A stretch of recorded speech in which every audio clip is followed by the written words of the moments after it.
প্রথমে আমি ছোটো মাছটাকে সুন্দর করে কেটে ধুয়ে বেছে নিয়েছি। তারপর একটি টমেটোকে সুন্দর করে ফালি করে নিয়েছি, কাঁচামরিচ ফালি করে নিয়েছি, ধনিয়া পাতা কেটে নিয়েছি। তারপর কড়ার মধ্যে ছোটো মাছটা দিয়ে দিলাম সুন্দর করে। এখন আমি দিব ১ চামচ রসুন বাটা, একটা টমেটো কুচি, তারপর ১ চামচ মরিচ গুঁড়ো, আরেক চামচ মরিচ গুঁড়ো দিয়ে দিলাম। তারপর আমি দিয়ে দিব ১ চা চামচ হলুদ গুঁড়ো। এখন আমি দিয়ে দিব স্বাদ মতো লবণ। তারপর কিছুটা কাঁচামরিচ ফালি করে রেখেছিলাম, এটা দিয়ে দিব।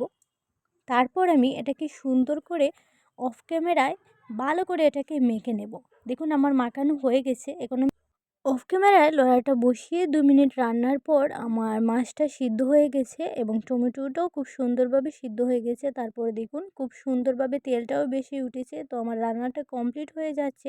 তো এটাই হচ্ছে আমার রান্নার ফাইনাল লুক। দেখুন কতটা সুন্দর হয়েছে দেখতে, অসাধারণ ছিল, অনেক সুন্দর।